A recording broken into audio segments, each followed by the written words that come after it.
All right, guys, welcome back. We're still talking about what is machine vision. And in this short lesson, I want to talk to you a little bit about the difference between quantitative measurement, which is what we most often do with machine vision cameras, and qualitative judgments, which is what humans are really good at.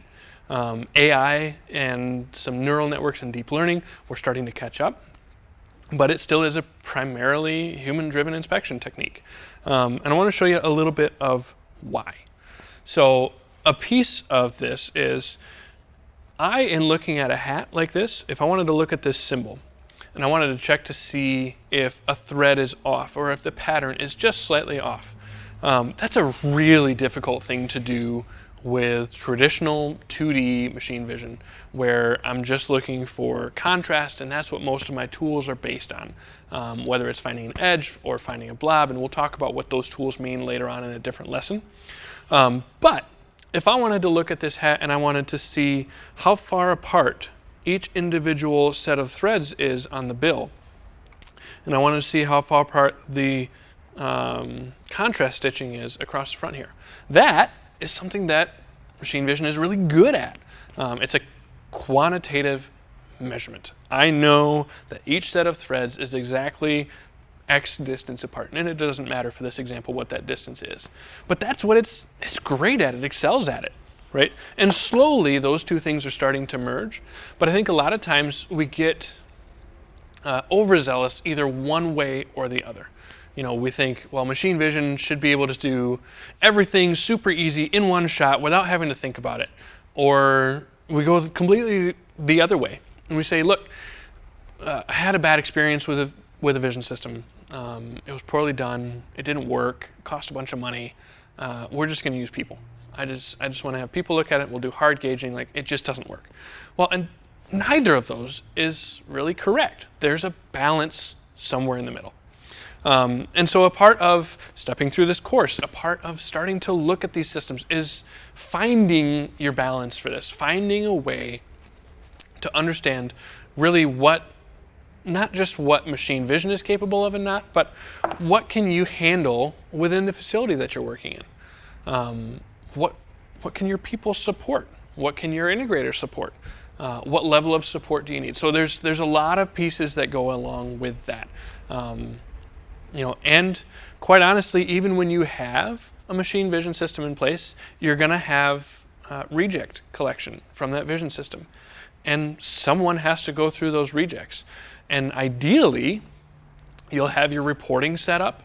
And so a quality manager or a quality technician can step through the rejects. They can look at them.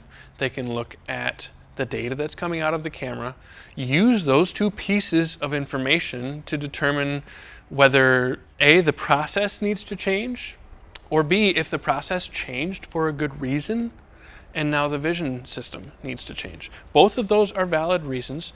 Obviously, you're going to have safeguards in place for both sets of outcomes. But that's a piece of how vision can be a really powerful tool, because if you start failing, for something that it doesn't look like it should be failing for, look at the data.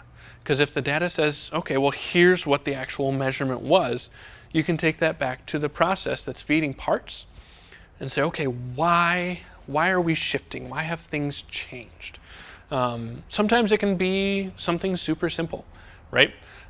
Say you've got a thermoform or injection molded part and you switch dies, right? Well, sometimes the dies are not exactly perfectly the same. Functionally, they do everything right.